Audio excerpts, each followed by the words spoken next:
아프리카 카메룬에서 40년 동안 사역하신 윤월로 선교사님은 언더우드 선교사상을 받으셨는데요. 선교지에서 하나님께서 행하시는 놀라운 일들, 광야를 지나 소개합니다. 내가 서울신학대학원을 다니던 80년대 전도사로 일한 교회에서 목사님의 사택이 멀어 매일 새벽 기도회를 내가 인도했다.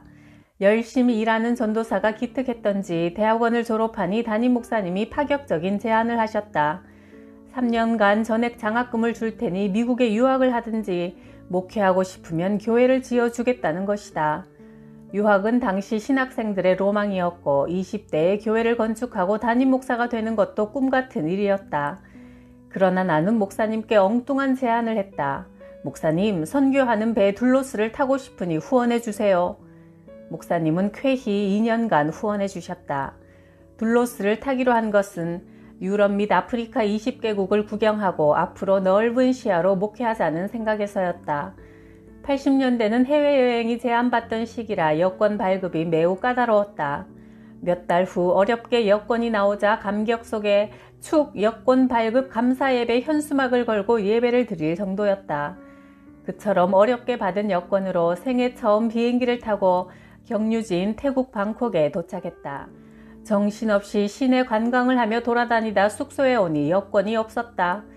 대사관에 찾아가니 담당자가 북한 공작원들이 한국 여권을 입수해 사용하는 사례가 많으므로 여권을 분실하면 임시 여행증을 받아 즉시 한국으로 가야 합니다 했다. 눈앞이 캄캄하고 허망했다. 이제 유럽과 아프리카 여행은 물 건너간 것이다. 하나님 알아서 하십시오. 둘로스호를 타지 말라시면 저는 이왕 온 김에 실컷 관광이나 하다가 내일 한국으로 돌아가겠습니다. 편히 마음먹고 태국 시내를 걸어가는데 한 여인이 나를 향해 손을 흔들었다. 그 태국 여인의 손에는 분실한 내 여권이 들려 있었다. 도저히 믿을 수 없는 일이었다. 수많은 인파 속에서 나를 알아보고 여권을 돌려주다니 영화에서나 볼 수 있는 장면 아닌가?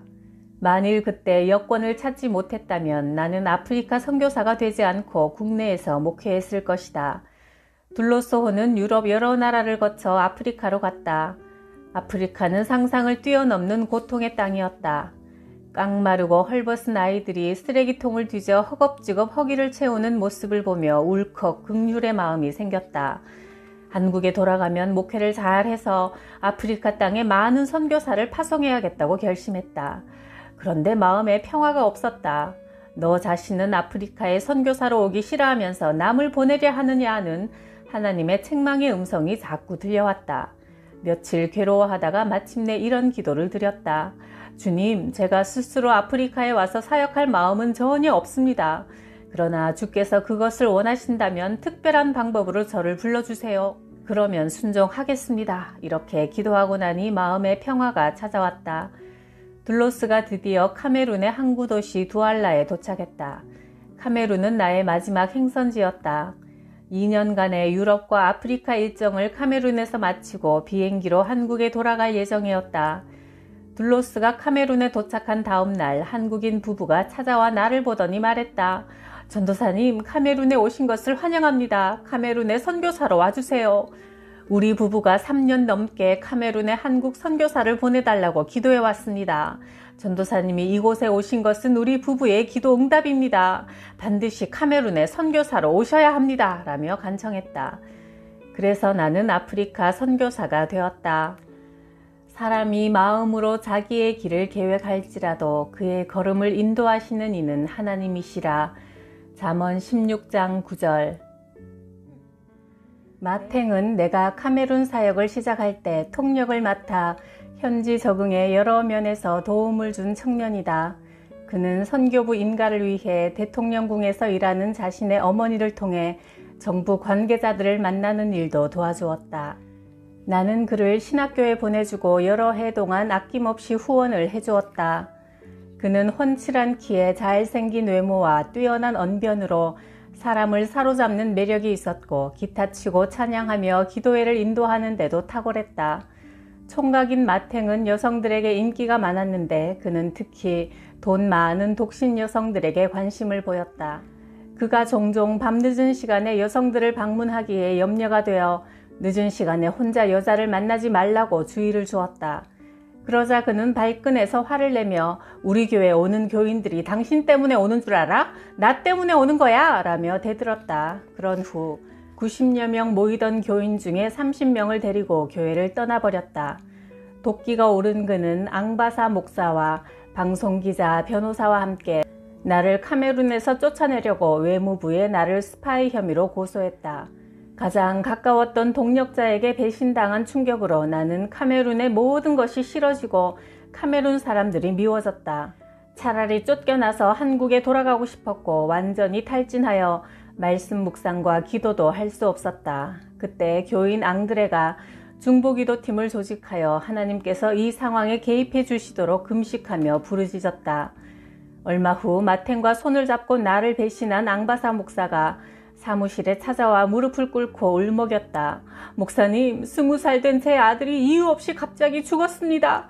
저를 용서해 주세요. 제게 또 다른 무슨 일이 닥칠까 두렵습니다. 저를 위해 축복 기도를 해주세요.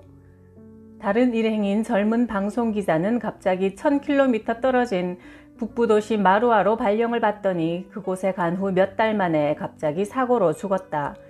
남은 한 명인 변호사는 마텐과 다투고 떠나서 나를 대적한 마텐팀은 순식간에 공중 분해되었다. 이 사건을 목격한 사람들은 교회를 대적하면 하나님이 치신다는 두려움을 갖게 되었다. 하나님은 카메룬에서 쫓겨날 뻔한 주의 종의 권위를 오히려 높이 세워주셨다. 내 동력자 리고베 목사가 동부도시 요과두마에서 수도 야운데로 오는 차표를 사러 버스터미널에 갔더니 마침 자기 집에서 2달을 함께 머물며 생활했던 절친이 표를 팔고 있었다. 그런데 이 친구가 리고베 목사는 제쳐두고 다른 사람들에게만 계속 표를 팔았다. 리고베 목사가 화가 나서 야 빨리 표 줘! 하고 재촉하려는데 성령께서 가만히 기다리라고 하셨다. 리고베 목사가 타려던 차는 떠났고 다음 차표 판매가 시작되자 그 친구가 말했다. 미안해. 내가 이상하게 너한테 표 주는 것을 깜빡 잊었어.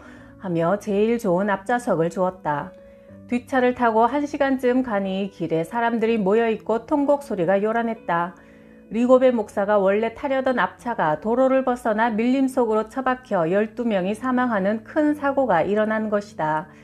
리고베 목사 입에서 주여 감사합니다 소리가 터져나왔다. 리고베 목사가 밀림 지역 교회들을 방문하고 밤길에 35인승 버스 운전석 옆자리에 앉아 두알라에서 야운데로 올라오고 있었다. 맞은편에서 오는 큰 트럭에서 뿜어내는 매연이 시야를 완전히 가린 순간 리고베 목사가 다급하게 예수님 구하소서를 2번 외치는 중 쿵 하는 둔탁한 소리가 귓전을 때렸다. 잠시 후 깨어나 보니 옆에서 운전하던 운전사는 죽은 채 리고베 목사 어깨에 기대어 있고 뒷좌석에 앉은 여인은 충돌의 충격으로 솟구쳐 올라 앞유리를 들이받고 머리가 심히 찢어진 채 리고베 목사 무릎 위에 떨어져 있었다. 차 안팎 도처에 선혈이 낭자했다. 아비규환 중에도 리고베 목사는 손가락 하나 다치지 않고 자신의 가방 2개까지 찾아 나올 수 있었다. 왜 하나님은 리고베 목사를 특별히 보호하실까? 그는 카메룬의 교회 없는 마을에 100개 교회를 개척하는 우리 팀 책임자다. 오토바이로 밀림 지역을 끊임없이 돌며 교회를 세우고 세운 교회를 돌보며 성장시키는 열정에 불타는 전도자다. 그가 없으면 카메룬의 교회 개척 사역은 큰 타격을 입는다. 그는 하나님께 없어서는 안 될 사람이다. 하나님은 열정적으로 복음 전하는 자들을 특별히 돌보신다. 이웃나라 콩고 출신 앙드레는 콩고 정부 국비 장학생으로 5년간 러시아에 가서 유학한 인텔리다. 다시 캐나다로 유학하려고 콩고에 있는 캐나다 대사관에서 비자를 받기 위해 카메룬에 오게 되었다. 한 달을 지루하게 기다리는 동안 크리스천들이 모이는 기도회가 있다는 소문을 듣고 호기심에 참석했는데 기도회 중에 환상을 보게 되었다. 노란 얼굴의 한 아시아인이 나타나 앙드레 이리 오라 하며 불렀다. 기도회에는 수많은 사람들이 참석했기에 앙드레는 자기가 아닌 다른 앙드레일 거라고 생각했다.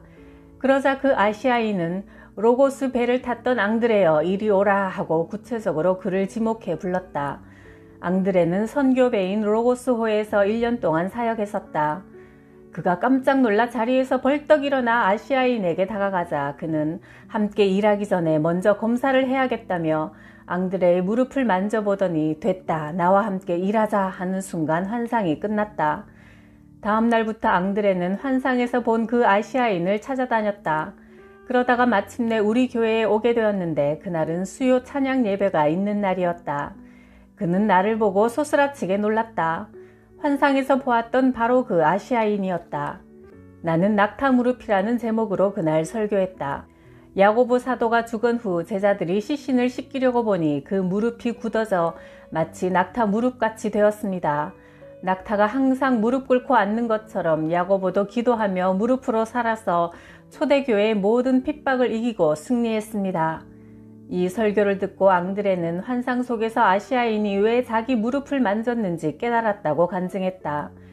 후에 목사가 된 앙드레는 내 사역을 기도로 돕도록 부르심 받았다고 확신하며 매일 첫 1시간은 오직 나를 위한 기도에만 집중한다. 내가 다른 나라의 목회자 세미나를 인도하러 가면 내가 돌아오는 날까지 금식하며 기도한다. 낙타 무릎을 가진 귀한 기도의 사람 앙드레를 동력자로 보내주신 하나님께 감사드린다. 한 새신자가 우리 교회에 등록한 후 이런 말을 했다.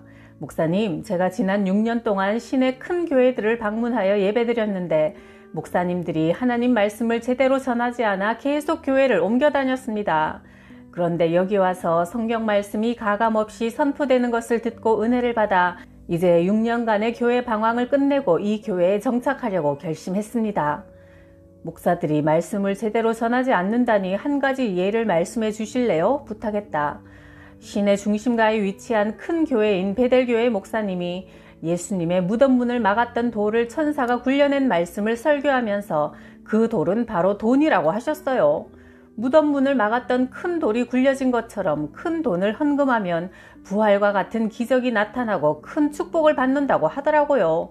목사님, 예수님을 반석이라 한 말씀은 들어봤지만 돈이 반석이라는 말씀은 도대체 성경 어디에 근거한 것인지 도무지 이해가 되지 않았습니다. 내가 아프리카 20개국을 돌며 목회자 세미나를 열어 직접 확인한 바에 의하면 아프리카 목사들의 90%는 제대로 신학교육을 받지 못해 성경을 한 번도 읽지 않고 목회를 하고 있었다.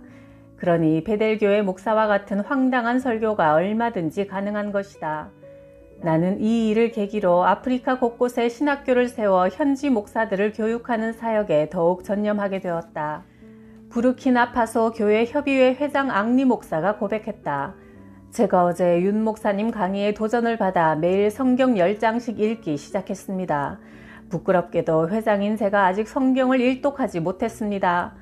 부르키나파소 목사들에게 성경을 사서 선물하고 성경을 매일 읽으라고 권하겠습니다. 그리고 이제부터 신학교 입학 자격을 성경 일독한 자로 정하겠습니다.